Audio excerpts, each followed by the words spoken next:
everybody, and welcome back to Pathologic. So we just got done talking with Georgie and Maria and Victor, the whole Kane family.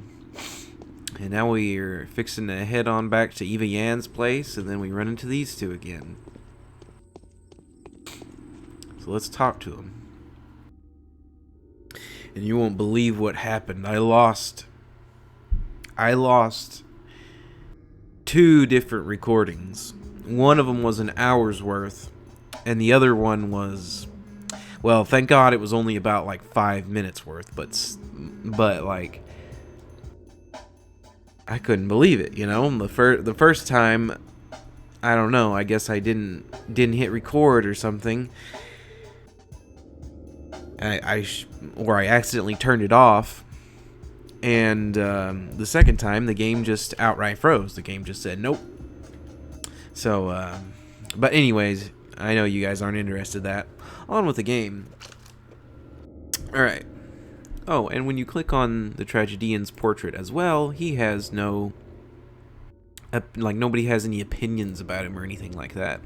There is something in particular we feel the urge to warn you about. When you speak to the bound, please choose your words carefully. Do not worry, you will easily be able to make out what kind of a person he is standing before you, an observant man that you are.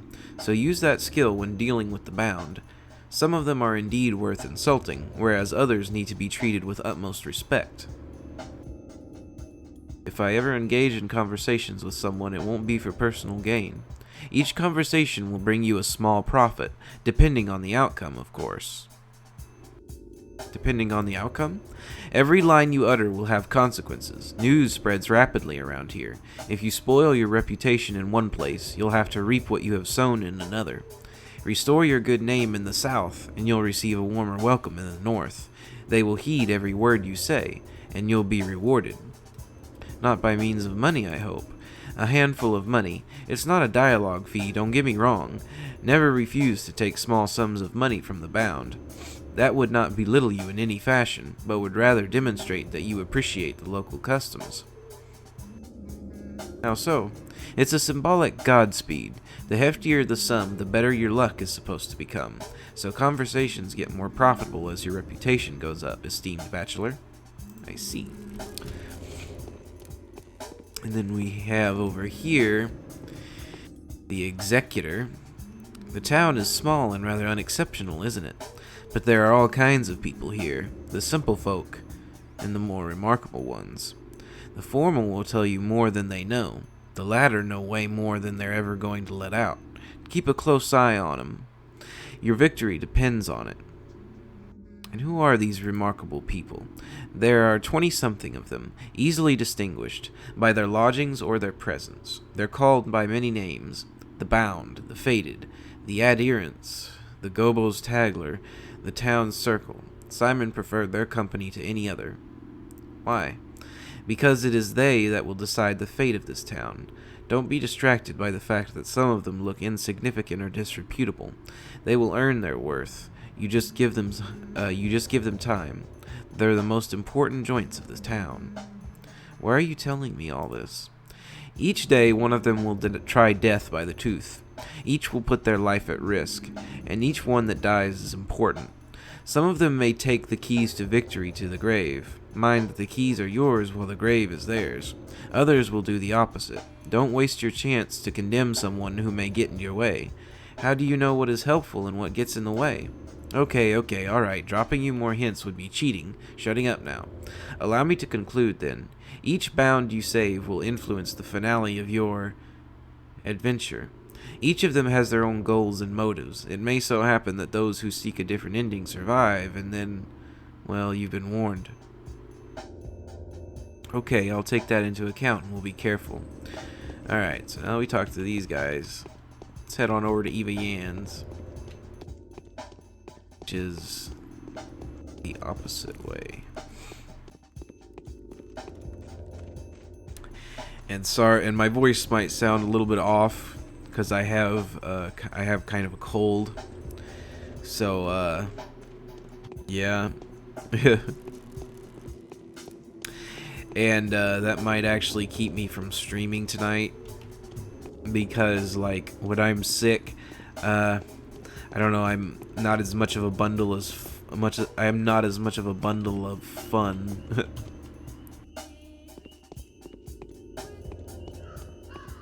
So and people will probably be like, well, how can you do a YouTube video when you can't do a Twitch stream? Like, well, it's just one of those things, you know, like Twitch and live streaming. Like, you gotta put a little bit more oomph into that, I think. Like, you gotta, you know, like, I just don't think, like, when you're interacting with people, that's the time to feel blah, you know what I mean? But when you're feeling blah, like, you know, it's alright to just chill and play a video game. At least from my perspective. You know, I mean, hopefully that makes sense to y'all.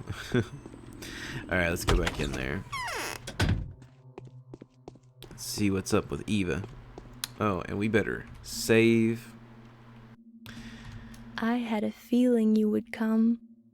Did we ever read her little profile thing? I think we did. That ominous singing outside the window was gnawing at me. Who could be singing at a time like this? Alright, very little time has passed, but I feel hungry and exhausted again. Since you've decided to fight death, you will have to be very careful. It's September. You will be dying with every breath of our air. What does September have to do with it? This steppe is full of various herbs. They fill the air with dizzying vapors. White whip, twire, and swevery are dangerous in August and September, when herbs surrender their juices to the sun. People tend to get headaches this time of year. Heart sufferers lie in bed with pains. My heart aches too. How do you people live here? Twire is a rare herb, so usually it's bearable, but this year it's unbelievably plentiful. The elderly say that this is phenomenal. Nothing like this has happened before. They think it's a bad omen. Well, I don't believe that, but the air is droning. Can't you feel it? Don't you feel dizzy? Yes, the air is heavy. You need to sleep often. Never go hungry. Drink more water. You need to look after yourself properly. If you feel sick, forget everything else and get some rest. Otherwise, you may die of a heart attack or bleeding. Be careful, alright? The more I think and do, the faster I die. That's symbolism if I ever saw it. We sometimes differ more widely from ourselves than we do from others. So, that's all we have to say to her. Alright, as far as our status goes, we're pretty good. Hunger and exhaustion are just up a little tiny bit. Health is good. Our immunity is halfway up, and like that hasn't even come into play yet. I have no idea what's going to go on with that, and I'm very excited. And then there's this little thing right here. I have no idea what this is, and my god, I'm getting so much screen tearing. Let's see, where are we headed? We are headed to Isidore Barak's house, my little doctor colleague there. So let's head on over there, see what's up with him, since he was the last guy to see Simon alive. He's definitely a man we want to talk to. And it's a good idea every once in a while to kind of just chat with the townsfolk, I think. Just from the little bit that I played, good morals and luck are a great help in managing a small community without resorting to violence. Personal standing can work wonders. What do you mean? I like our town. We're all one big family, but sometimes I get the feeling that we're all controlled by an unseen power. Our actions but fiction. It's quite possible. It's actually very true, my friend. But anyways,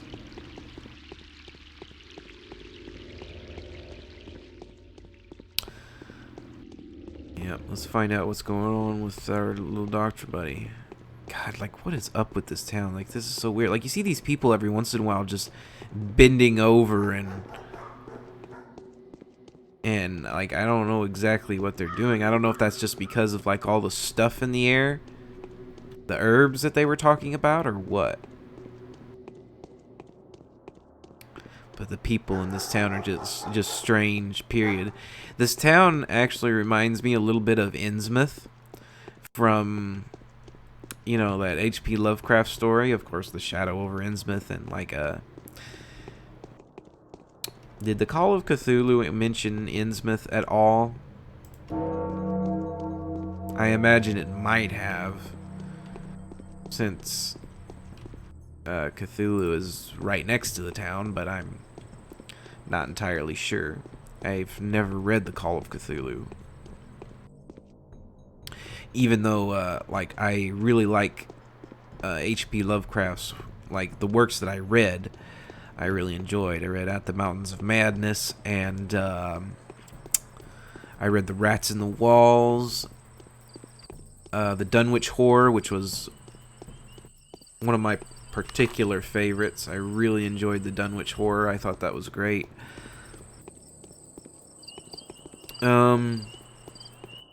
But other than that, I haven't read many more, and I would like to. I mean, I would really like to. There's a website where you can go to where you can just read H.P. Lovecraft stories, and it's wonderful. I enjoy it. I don't know why, but for some reason I think your exhaustion goes up whenever you drink the water here, which is a little strange when you come to think of it. Why would drinking the water in this town make you tired? That's a little weird. And I am not inclined to believe that that's just there as some arbitrary game mechanic, because this developer has demonstrated so far that they are pretty competent, I think, when it comes to merging storytelling and gameplay mechanics.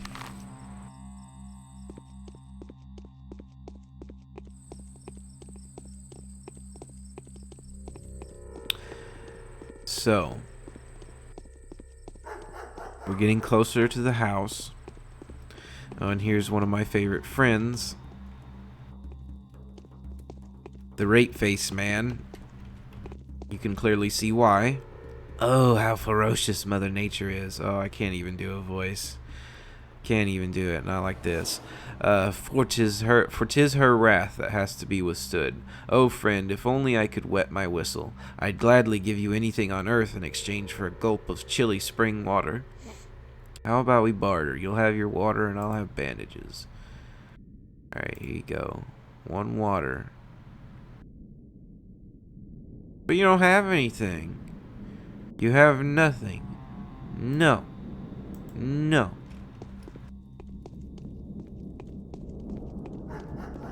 Yeah, no bandages. Psh. Psh. Psh, I say. Psh. Where am I? Headed the wrong way is what I am. Actually, no, I'm not. I'm not headed the wrong way. I don't think. Because it's kind of a convoluted path to this guy's house. I've been there like 2 or 3 times already. So, ooh, a gold ring and another empty bottle. 2 or 3 times in the past. So,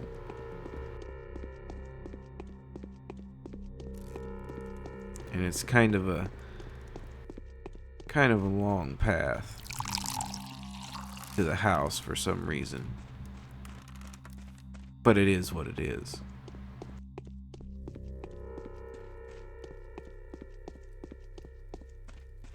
And here we are. Now, and for some reason we have these 2 guys standing in front of my colleague's house. A foul murder occurred here last night. This night, no unauthorized access allowed. Inspecting the crime scene is strictly forbidden until further notice. Who was killed? Well, you're not a local, sir, so you're unlikely to understand the loss we've suffered. Isidore Barak, a great surgeon, a benefactor to us all, and an all-around skilled doctor. An outstanding man, beloved and well respected by us locals. Does it really always have to take the very best? What a foul time to live in. I knew him. I'm a doctor too. Or should I ask this question?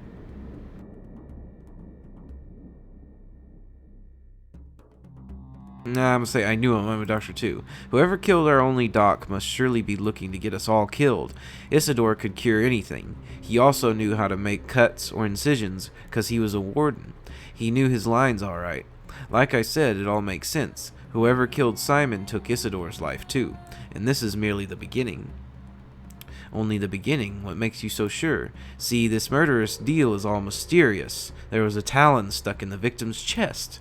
Go ahead, bend your arm at the elbow, good sir. Yeah, like that. There you go. That's how long it was. It broke off. There was dust on the floor, for the deceased had been a renowned step walker, and the dust was all covered in hoof steps and like traces of a sharp bone, I guess, as if someone was using a walking stick round there. I'm telling you, it's her, the Shabnak Adir, the clay man-eater. I want to inspect the building. We've been assigned to this post by Alexander, the head of the Saburov family. His house is in decline right now, but it's still powerful and very much respected, for it is they that's been responsible for maintaining worldly order and public safety in the town since olden days. Please kindly address your concerns to him. There's their rod. You just take that road up there and get to the Cape. As for me, I'm not authorized to let you in. Should have said so from the start. Alright, so we need to head on over to the rod, but before we do that, we want to go over this way first. Also, I think this would be a good opportunity to take a screenshot or two for the thumbnail.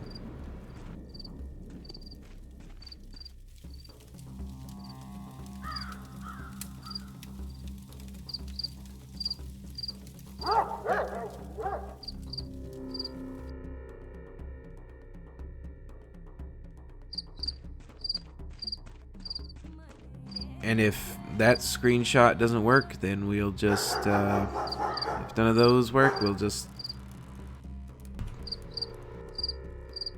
yeah. Did that work? Hopefully. It's not telling me anything. It's not saying that I took a screenshot or not. Okay, but nope. None of those screenshots were taken.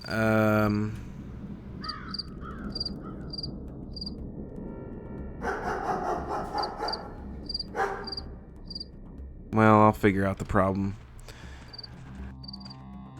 See what this guy got on him. Revolver ammo. And then we look at this guy over here, and what is this? A revolver. A 6-round semi-automatic revolver, employed by certain special units in the active army. Accurate and has a good fire rate, but only limited penetrative power. Easy to handle with weak recoil and good balance. Such revolvers are a rarity in modern times. Okay, so let's grab that up. And instead of this scalpel, we got ourselves a gun. Yeah. Now we can bust a cap in somebody if we need to. Doesn't like the words like that that particular phrase, like bust a cap, like coming out of my mouth doesn't always like sound particularly right, but you know, it seemed right for the moment. But I don't usually say that.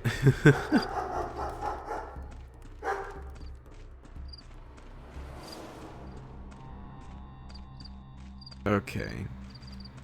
So now we're going to the Rod, which is a place that's almost as bad as the Shaft, but we won't get into that.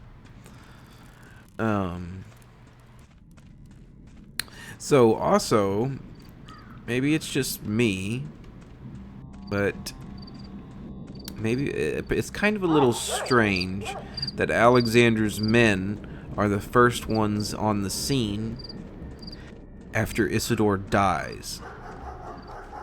I mean, it may be nothing. Like, I know they're the local authorities and everything, blah, blah, blah, but everybody in this town has some hidden motive, you know? So you don't know what could happen. And the the murderer could be something that something that comes totally out of left field. It could be, like, who knows? Who knows? Alright, so this is the place, obviously. Yeah, I'd recognize the rod anywhere. I'd recognize that rod from a mile away. That rod stands tall and proud. Alright. And this is Alexander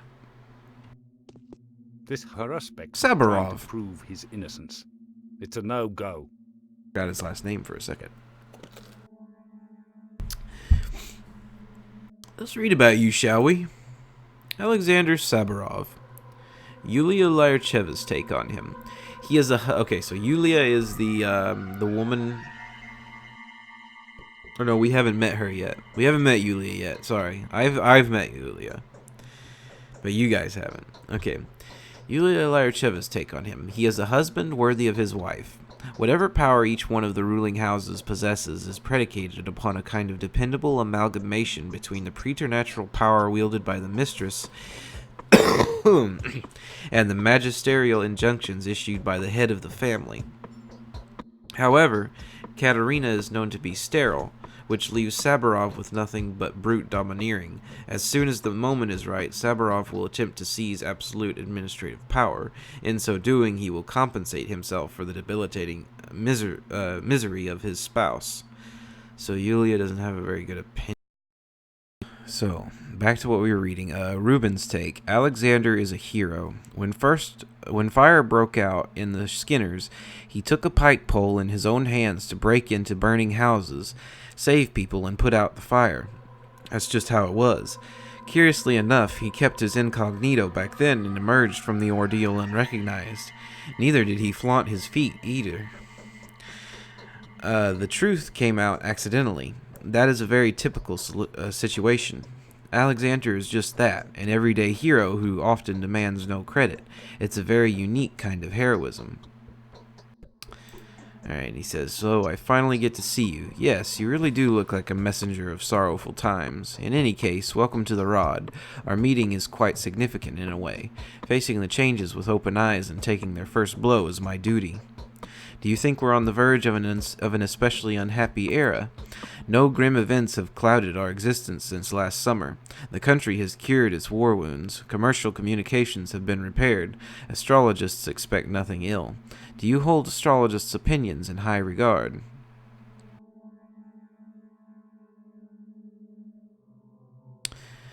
The movement of the planets has an obvious effect on our life. However, I do not think it's humanly possible to gain any profit from that. Yes.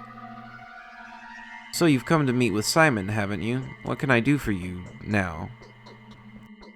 I was actually invited by Isidore, so I came to meet with him first and foremost, but now it turns out that he's been murdered, yes. Looks like the murderer is always one step ahead of you, doesn't it? The same one that took Simon's life, too. At least, that's the conclusion suggested by the information at my disposal. Same pattern, same signature. So who did it? You wouldn't believe it. His own son. The fellow came back after being away for quite a while. His father had sent him to study surgery when he was but a greenhorn. Quite a lot he has learnt, huh? A wandering scholar turned evil to the bone. All of that just to grab the inheritance. Wait, how did you figure that out? In all honesty, it's hard to explain that to an outsider like you. Do you believe in such a thing as clairvoyance, Bachelor? No. Well, you should get to know my wife then, or better yet, those who have already had opportunities to witness the power of her prophecies. Former doubters first and foremost, rationalists. She's got something to say to you too, by the way. So your wife called out Isidore's son specifically? Not specifically, no, but it all adds up. And the circumstances of Simon's death make you wonder, too. Isidore's son arrived here last night. The timing speaks against him. It even matches the time it takes to get from the Crucible to Isidore's house. That's not enough. I'll have to take the investigation into my own hands. Is there anyone who can be of help to me, apart from your wife? There are very few good analysts in our town. Everyone is more or less superstitious here, except for one Yulia Lircheva, perhaps. A most level-headed and reasonable person, the only person to remain skeptical about Katerina's talents, too. Without a shadow of a doubt, she has her own picture of events. She always does. What is this Yulia? She came here with an engineering team when the town was being rebuilt. Did logistics or maybe communications, not sure. They said she's a true expert in her field. Smart, yes. A polymath. Then the team left, but she stayed. She has my respect, but not my fondness. Very well, I'll speak to this Yulia. Alright, she's right here, just across the river. Alright, let's... The outcome was to be expected, I'm afraid. Simon was doomed. Well, let's... So, they kind of knew that... well, of course, they got their little clairvoyant people, but you... Surely, with all the clairvoyance in this town, if they had seen that Simon was going to die, they would have been, like, freaking out, right? Like, they would have... Wouldn't they have done anything they could have to prevent it?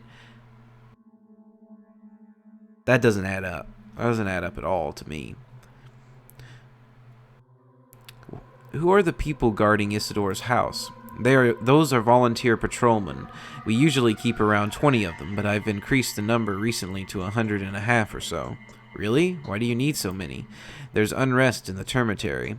If I weren't certain that Isidore has been murdered by his son, I would even consider the crime to be politically motivated. Isidore was preparing to take over the kin and become its leader, at least according to the information I have. What is the kin? The steppe people who work in the abattoir, many of the factory workmen, an ignorant patriarchal pile that hasn't changed much since the Stone Age. They look human enough, but if you look closer, they're just beasts. Believe me when I'm telling you that I am not snobbish in the slightest, but there's good reason to call them that. I see. I don't think you're aware of the fact that Isidore came to me last night, just after he had returned, and warned me that there were some ominous events ahead of us. I took that as an unofficial warning about his upcoming takeover. So you took measures? Evidently. I've mobilized the patrols. I see what you're implying, Bachelor, but I'm not insane. Engineering Isidore's murder. As a matter of fact, a strong, independent kin under Isidore's rule would have been way more useful to me. Really? Why? Because that would weaken the power of the Honorable Vladislav Olgimsky, who's pocketed the economy of the whole town. He'd rather see the kin as a dumb and speechless herd, and come to think of it, well, I'm sure you understand where I'm going with this. This is precisely what Georgie warned me about. My chest hurts. Can it be conscience? Don't know, buddy. Alright, I think that's it. That's all the dialogue we can get out of him for now. Alright, let's head on over to Yulia's place and see what's up with her. Quick save, because that shit is important. You never know when you'll have to start back at a previous save with this game, I think. Or at least that's what it seems like, because you could fuck up at any point, and then, you know, just screw up the entire course of your game. At least I'm getting the feeling, you know, that's the type of game that this is, so.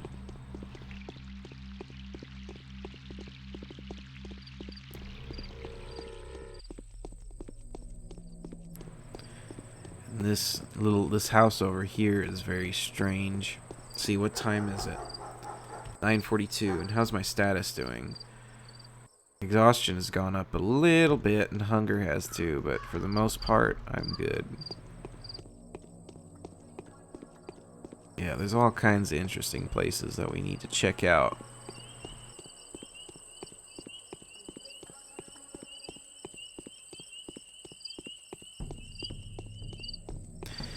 But first and foremost,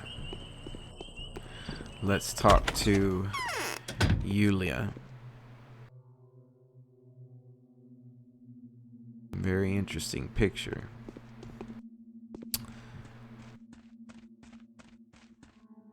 Alright, Yulia, what do you got to say? This girl is a changeling. She's not the murderer.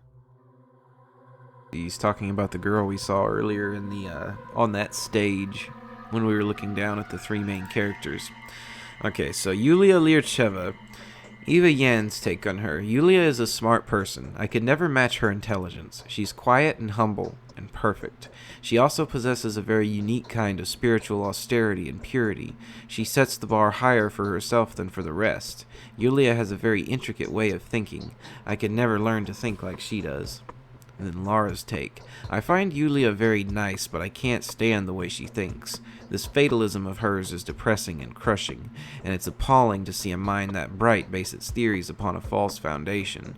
I believe that any predetermination is an insult to the freedom of choice. I guess it all goes back to the past, when she worked with the Dream Party. I seem to have lost any capacity for observation. My mind is out of tune. Things no longer add up. Before, I had no trouble forming a trustworthy tessellation out of the most imperceptible contingencies. Now I simply cannot get my head around it. Could it be that I am dying?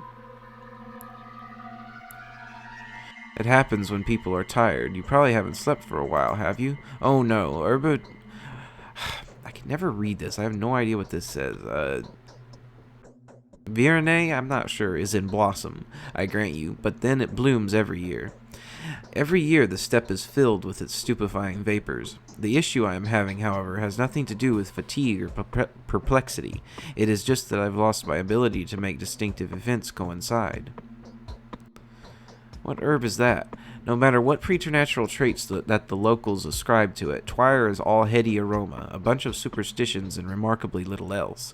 It has psychoactive properties, after a fashion, but then so does simple wormwood. Visions caused by ingestion of belladonna or jimsonweed are much more fascinating than what Twire has to offer. It's a pity I'm not a botanist. I keep forgetting the most basic things these days. So, you have traveled all the way here only to find that both people you wanted to see were brutally murdered. Is this how the story goes? I do hope that your visit is not in any way related to these most unfortunate circumstances. I have to find whoever it is that killed Isidore and Simon, and I wanted to ask for your help. Sabarov told me you have a gift for all manner of investigative inquiry. I am certainly no better investigator than you. I never had a chance to search for a murderer before. The best I can offer is to fill in the blanks with whatever mysterious supernatural entities seem most fitting. Shabnak Adir is the simple man's scarecrow. I would have followed a different narrative. What kind of narrative? Consider the circumstances of his death. They said Simon had locked himself up in the evening and consequently died in the morning inside the mansion, in a chamber with some peculiar name. In this case, I would suggest that Simon was poisoned.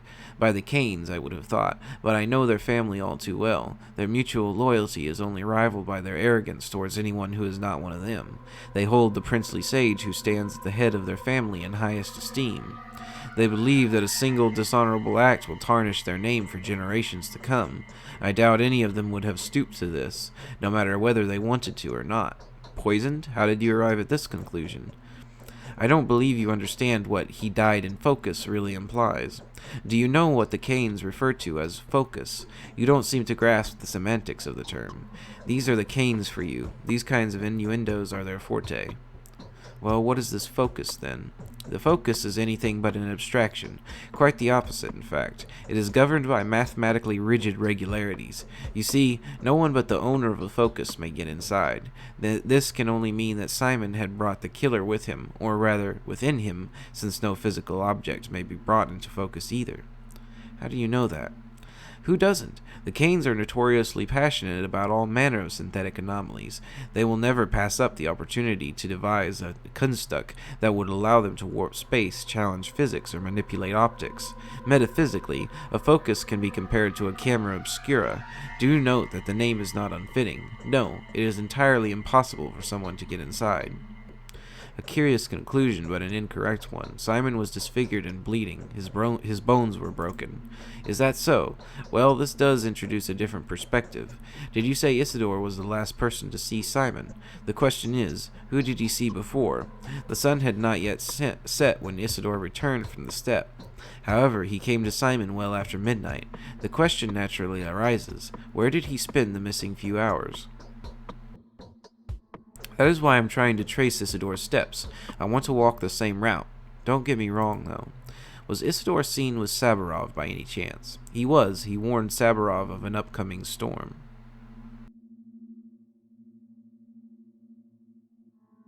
Or we could say, I don't know, but Saburov interpreted his coming as an omen of an upcoming unrest among the workers. Alright, let me suggest then that while he was in the steppe, he saw or learned something that he wanted to report to all three ruling families. In this case, either of the Olgimsky families should have been on his itinerary, especially since Barak was one of their own men. Really? Definitely. The Bull Project, from the abattoir to the railway, is controlled by the Olgimsky family. If Isidore's discovery had anything at all to do with the kin, Isidore would have certainly relayed it to Vlad.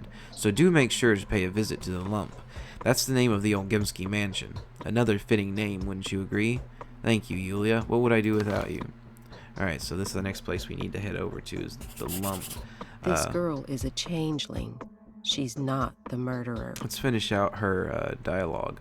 I doubt I can do it on my own. Tell me plain and simple, what do you make of all this? So I have heard. A wisecrack I know says that while you are trying to complete the portrait of the killer is busy painting yours. Hilarious, is it not? The hunter becomes the hunted. However, to put it bluntly, you have become the keynote of this particular plot. The intrigue is so rich it will keep you busy for a week, if not longer than that. What would you do if you were me? If you want my advice, I wouldn't trust what our feudals tell you. The perpetual triangle of influence means that every party concerned will do their best to use your authority to their own benefit. I'm not that conceited. Perhaps people of lower standing would not try to use me. It's more likely that people of such standing will be much too scared to cooperate. Given your position, you may want to try your luck with the shadow cabinet of local nobility, the women of influence. They know much more than the simple townsfolk, yet they care much less than the families in power. Who are these lady aristocrats? Lady aristocrats. Such way of saying it will be of relevance strictly within the specific context of values and perceptions characteristic of a backwoods hole like ours. The catch is that the aristocracy is not defined by birthright here. Rather, the status is granted by the degree of enigmatic fascination that a woman is possessed of, questionable background, audacity of demeanor, you know, this whole assortment. So basically, if you're weird, you're a notable person. Do tell me who these affluent ladies are. Laura, Eva, yours truly, and last but not least, Maria. I wouldn't listen to Katerina if I were you. Her morphine habit has turned her into a walking corpse. The others, however, are liable to deceive. You don't like being lied to, do you? I can't stand it. It is better to die than to lie. I see. Perhaps you like being played with then. Even less so. In this case, Maria seems to be your best bet. She is too arrogant to lie and too respectful to dare play with you. You should value the affection of someone this proud, but I digress. What is your intended course of action? It depends. It seems the Canes have been so considerate as to promote me to the rank of bait. There is no need for any special efforts to play that role. The main thing is to be available. My chest seems to be filled with cotton wool. It's very weird. I have yet to meet anyone who can help me in the slightest way to find the killer. Do you have any relevant experience? Do you know how a murderer may be found?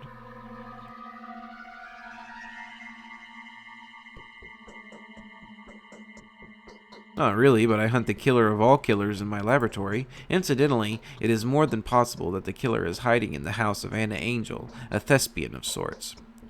Now, here is another woman worthy of attention. In fact, I heard some ghastly man covered in blood was seen entering her house today. What kind of woman is this Anna Angel?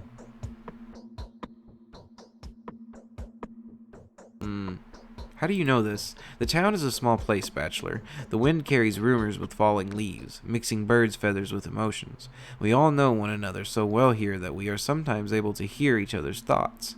A family trait, if you will. But that being said, I doubt that the man in Anna's house is the real killer. Where does this Anna live? She lives in a mansion that once belonged to a family of exiles whose political views led them to a far-out town like ours.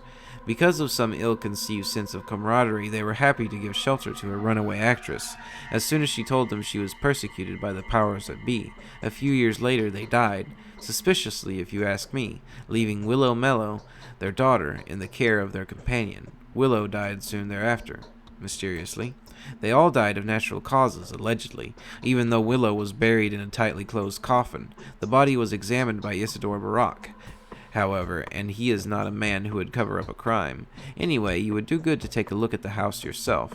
The mansion is known as the Willows. It stands by the gullet, in earth. Anna, huh? Well, I'll get to know her.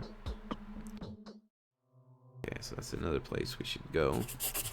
The most subtle folly grows out of the most subtle wisdom. Could you tell me about Laura? I'd rather not speak on the matter. You will know Laura well enough as soon as you meet her. My relationship with her is complicated. Why is that? They say that Laura is an angel, an epitome of benevolence and compassion. She sees everyone as a friend. She is too eager to help, too happy to oblige. After her father died, she turned the Ravel mansion into the most hospitable and heartwarming place in town. Long story short, Laura is believed to be the kindest woman of us all. However, that's not true. She is a woman devastated by grief. All the gifts that she is so happy to give away are, fundamentally, offerings to a dead person. She favors the living with something the dead have no use for. Who is the addressee? Could it be her late father? This is merely a speculation, though, something I was able to conjecture from what observations I made. So Laura is no angel. Her philanthropy is almost reprehensible. She pities everyone she comes across, for she knows they will all die just like her dearly departed. She sees a corpse in everyone she looks upon. I can't say I appreciate it, but that being said, she will certainly be of great help to you in your inquiry. I see. I'm afraid it's natural. Simon was doomed. Do you like Eva Yan? Very much. It wouldn't be much of a stretch to say I absolutely admire her. Weird, I expected you to have a different opinion of her. She dons the mask of absent-minded promiscuity, but this pose has nothing to do with what she really is. I'd be happy to be friends with her, but she does not understand me, and rightfully so, considering her eminence. I can't believe my ears. Sooner or later, a fervent believer may emerge from within her, dissolving her completely in the object of her adoration, after which she will probably kill herself, but I'd rather talk no more of that. Alright? What? Okay, so that's it. Alright, so next, we should head over to the lump. Old Gimski's house. We can head over here later, but for right now,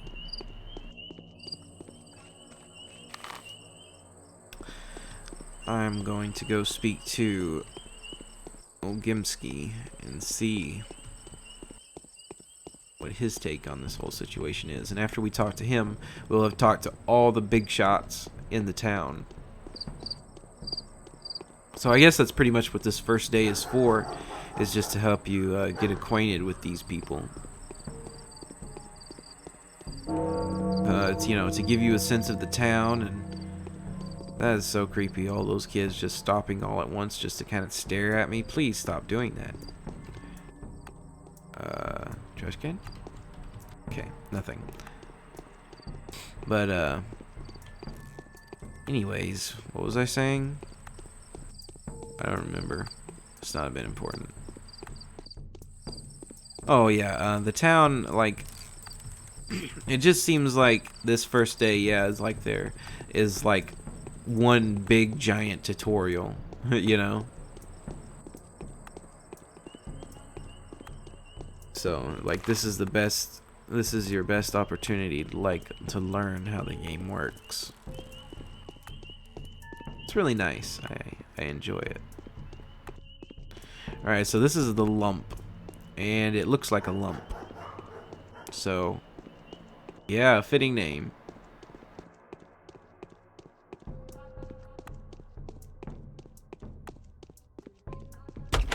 Alright, let's get on in there. Let's see what this guy is up to.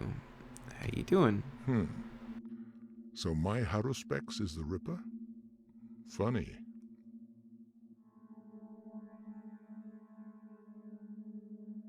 Maybe. So some people think that Haruspex is the guy. He's a different character. We'll learn about him later. The only reason I know about him, he was one of the other characters in the select screen. Okay, so Vlad Olgimsky. Alexander's take on him, or when I say select screen, I mean the character select screen at the beginning. So, you know, he's one of those three main characters. Alexander's take on him.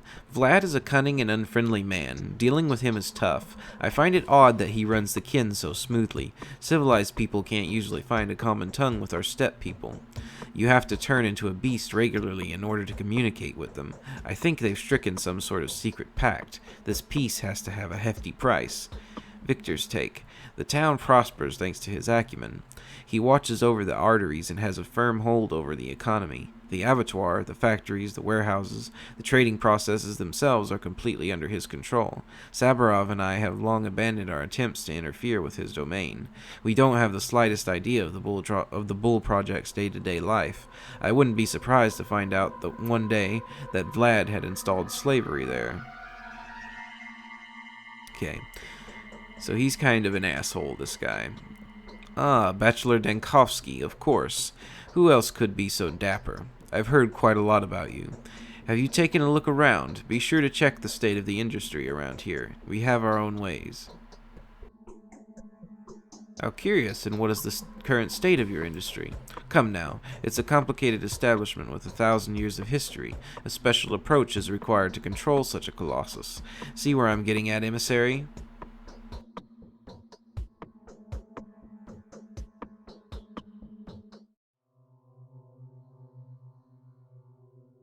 It would be pointless to object. I can see we're not really seeing eye to eye. The project is special, very special. That means common standards do not apply here. That would be very naive. You're probably right. Swine. Beasts. I shouldn't have indulged their whims. Yes, getting everything back on track won't be an easy task. I'd like to inquire about the fate of my colleague, Isidore Barak, about the manner of his death, to be precise. What are you implying? What is this manner you're talking about? Be so kind as to mind your own manners. I had nothing to do with it. Holy crap, look at this dude's fucking eyes. Don't they say Isidore was murdered by a steppe demon? A Shabnakadir? There was that thingy, a talon they fished out from the wound. I could take this from kids and weirdos, but you, a respectable negotiant. It's hard for you to believe, isn't it? It used to be hard for many.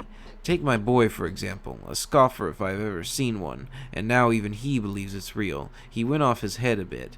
You're in the steppe now, esteemed sir, eastern and backwards. The dead rise from their graves here, clay dummies dance, and bulls talk. Does he know the steppe well, that son of yours? He rubs elbows with the rabble, the butchers, odong, shepherds and gatherers, learns their tongue, collects their legends. He doesn't keep them in check at all. They even dare to come visit him within the premises of the town. If you see a worm creeping through the streets, he's definitely looking for my son. You call them rabble? They're dangerous, they're aggressive, and they hate everyone who isn't a steppe person. They'll jump you and kill you on the spot. They'll tear you up with their teeth and devour your flesh while you're still throwing fists at them. So if they're spotted within the town, countermeasures are taken.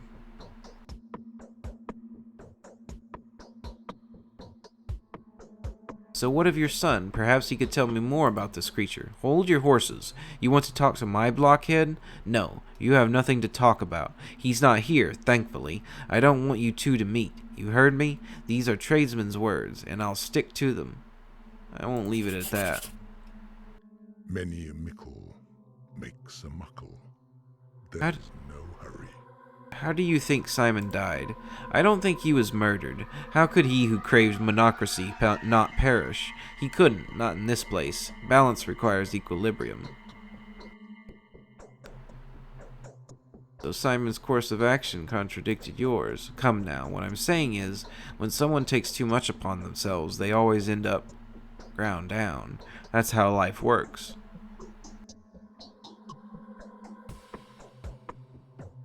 But there were signs of an otherworldly visitor that night, weren't there? Simon has lived a very long life. Very long. He was a worthy man. But long doesn't mean eternal, does it? No one is to blame for his death. Examine the body, you'll see for yourself. It just happened. Kane won't let me examine the body. Well, that is temporary, a family tradition. He's not lying to you. He truly believes Simon was murdered. Were he to admit that Simon simply died of death, he'd probably go to his last home himself. The shock would be too much for the man. Died of death, huh? That's strange. Georgie Kane didn't appear sentimental to me.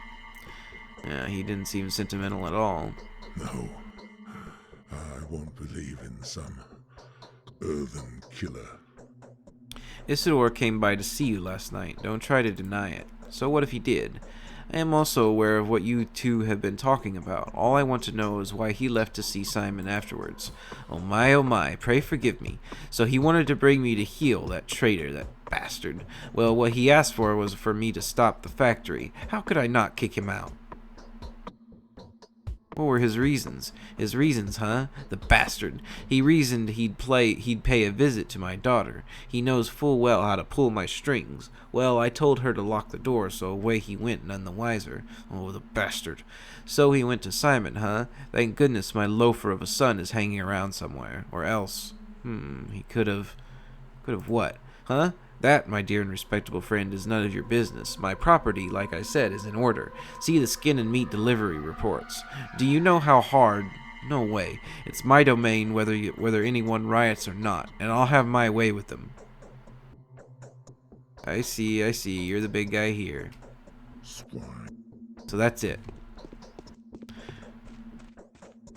And then we walk out here, and conveniently, we see an odong, or a worm, as they're sometimes called, in the streets. And it would be a good idea to follow him. Save real quick. Catch up to this guy. I don't want to lose him.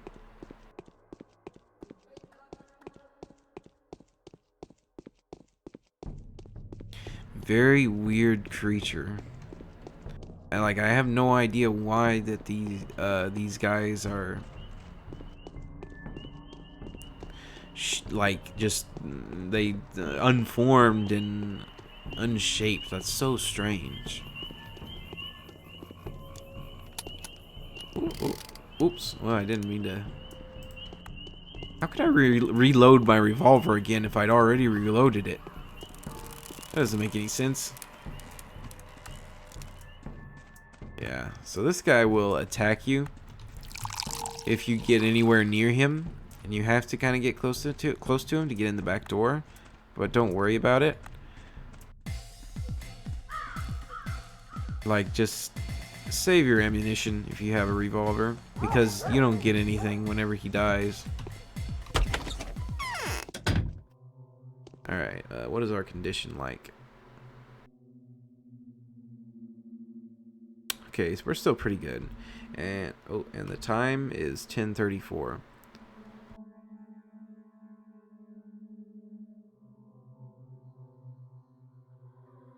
Alright, well anyways, so this is Vlad Ogimski's son. So I'm going to end it here. Thank you guys very much for watching. I'm Volwolf, and I will see y'all next time.